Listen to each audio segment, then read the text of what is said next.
nuostabus vakaras, lapkričio 1. Pasidariau mėlynių ūglių arbatą šį kartą. Saulė išlindo iš debesų, gražiai nušviečia, kaip tu matai, tą miško dalį. Tikėjimas skiria mus, mirtis sujungia. Labai gilų žodžiai, kurie apibūdina apskritai tai, kas vyksta aplinkui, kaip žmonės vieni su kitais elgiasi. Šiandien turbūt dauguma pagalvoja apie artimuosius, kurie iškeliavę, kurie baigė kelionę šitam gyvenime, baigės jų kančios, jie kažkur kitur išėjo. Ir aš lygiai taip pat pagalvoju, aš dažniau pagalvoju apie tai, nes man mirtis nėra blogas dalykas, man mirtis nėra kažkas tai baisaus, tai yra kažkas tai naujo. Už to barjero, tokio gąsdinančio visus, atsiveria kažkas nežinomo, nesuprantamo. Labai įdomu, nes tai leidžia per mirties tą suvokimą šitame pasaulyje, šitam gyvenime jaustis gerai, jaustis labai trapiu, paprastu, kukliu žmogumi, nes antiek viskas trapu, antiek yra viskas laikina, kad matau kiekvienos akimirkos, kiekvienos dienos reikšmę, kaip aš ją nugyvenu, kaip aš joje jaučiuosi. Ir aš sau primenu kiekvieną dieną, kad kelionė greitai baigsis. Čia žemėje mano kelionė greitai baigsis ir kad aš neturiu leisti sau ir nekurti sau kančios ir liūdesio, nes tiek aš, tiek tu mes prisigalvojame visokių scenarijų savo gyvenimo, savo nelaimingumo. Bet iš tikrųjų to nereikia daryti, nes mes turim gyventi gyvenimą, kuris yra pakylėtas, kuris yra džiugus, nors einant per sunkumus. Kodėl mes turime rinktis pastoviai kančią? Ta kančia, tie sunkumai, kurie yra, jie gali tapti mūsų išlaisvėjimu, mūsų dvasiniu mokytoju, mūsų įkvėpimų sielai, aš taip vadinu. Aš taip matau tą pasaulį dabar. Skrendant iš plaukimo kelionės iš Graikijos prieš keletą dienų grįžtant, lėktuvas pakilo į 11 km turbūt aukštį, giedras dangus ir matosi apačioje salos ir jūra. Ir tose salose pikselio dydžio įsivaizduojami namukai, kažkokios gyvenvietės, pikselio dydžio. Tai yra, beveik neatskirsi, kad ten namukai. O tuose namukuose, aš kaip įsivaizduoju, yra žmonių, kurių net nesimato, kurių net kaip adatos galvutė nesimato. Ir iš viršaus atrodo kaip visiškai kitos realybės vaizdas. Nesijaučia tos kančios, kur yra ten apačioje pas to žmonės. Nieko nesijaučia, iš vis tai yra tik stebėtojo tokia pozicija. Lėktuvas leidžiasi žemiau, artėja žemė, didėja namai, gatvės pasirodo, automobiliai. Ir kuo arčiau žemės, tuo labiau keičiasi ta realybė. Ten aukštai mūsų net nėra, kaip žmonių net nesimato. Nusileidus apačioj, mes tampame skauduliais, reikšmingais labai svarbiais, mūsų rūpesčiai kažkokie tai labai ypatingi. Iš tikrųjų tai mes esame labai nereikšmingi. Mes esame labai trumpi šitam gyvenime. Ir lyginu dar kitą situaciją, lėktuvo situaciją ir muziejaus. Tai ten amforos iš vandens ištrauktos, toks oro uoste muziejukas nedidelis. Kažkokių tai monetėlių, kažkokių tai įrankių.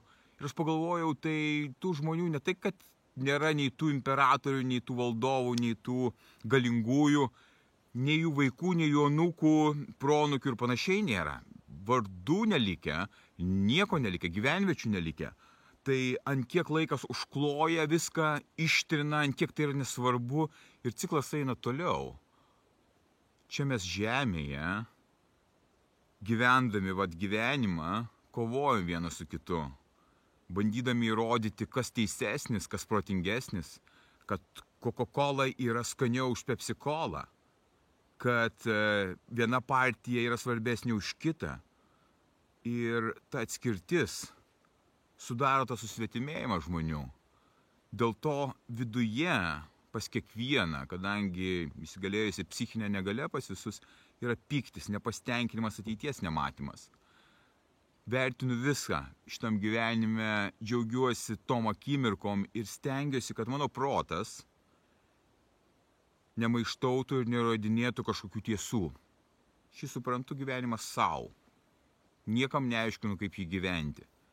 Kiekvienas turi atrasti taiką su savimi ir su pasauliu, ne įrodinėdamas savo tiesą, o gyvendamas ir tapdamas pavyzdžiu. Tai, kas yra svarbu, kas tai yra teisinga pagal tave, kas yra teisinga gyventi, kaip tu jautiesi, mes visus atsakymus turime viduje. Dėl to mirtis, tas laikinumas, man duoda stiprybę gyventi ir džiaugtis kiekvieną dieną. Aš prisimenu ne iš blogosios pusės tai, o iš gerosios pusės. Prisimindamas savo tėvus, kurie anksti išėjo, kurie buvo tiek, kiek jiems buvo skirta, paliko mane čionais gyventi ir eiti tuo keliu. Ir tos akimirkos, kurios dabar yra, pavyzdžiui, čia sodyboje, toje vienatvėje, toje tyloje, tame gylyje, yra pačios nuostabiausios. Aš nedalyvauju tam sociume, kur visi paskendę iliuzijų susikurtame pasaulyje, kenčia ir realaus net gyvenimo nemato. Čia protas nurimęs, jisai mato visiškai kitaip. Dėl to aš su tokiu nurimusiu protu, kitokiu mąstymu ir kitokiu matymu galiu padėti tau suprasti tuos dalykus. Galiu padėti žmonėms, kurie eina su manimi, susigaudyti jų pačių gyvenimuose. Visi sprendimai yra pas tave gyvenime. Kaip tu jį gyvensi, kokį kelią pasirinksi, ką tu matysi, ko tu nematysi. Autentiškumas yra svarbiausias dalykas, kurį tu turi įgyti ir gyventi tik tuo principu. Nes man tai atidarė laisvę šitam gyvenime, nes aš jaučiuosi savimi, aš jaučiuosi ten, kur turiu būti. Ir jeigu tu paskendęs savo kančioje, savo liūdesyje, prasmės ar ateities nematyme, pagalvoju apie tai, o apie ką tas tavo gyvenimas? O kodėl jisai toks yra, kokį tu jį dabar gyveni? O ar tu jį gali pakeisti? Taip, o kaip tu jį gali pakeisti? Labai paprasti klausimai. Čia, prie tų klausimų, yra veiksmas. Kokį tu veiksmą padarysi? Ar šiandien atsisakysi alkoholio? Ar šiandien atsisakysi būti telefone, žiūrėti beprasmiškai kažką, tai kas tau kenkia, šiukšlina tavo protą? Ar pasimsi užrašus, ar pasimsi knygą, ar išeisi pasivaikščiosi, ar pradėsi sportuoti? Ar darysi kitus dalykus, kurie pakilėja tave? Tavo siela pakilėja. Kai tu tampi savo pavyzdžiu, tapdamas tokiu pavyzdžiu savo, save duodi pasauliu, artimiesiems. Tai yra akivaizdu, tai yra prasminga, tai yra gilu jausmas, kad kiekviena diena svarbi, ragina gyventi, ragina netidėlioti, ragina nedaryti to, kas atima laiką, kas atima tavo dėmesį. Tavo dėmesys gali eiti ten, kur tau yra svarbu. Tik tu turi žinoti, kas tau yra svarbu.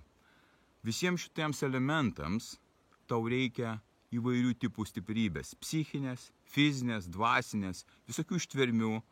Tam reikia treniruotis, tam reikia ruoštis kiekvieną dieną. Kai tu pradėsi tai daryti, prasmė ir gylis to gyvenimo ir kokybė pasikeis kardinaliai.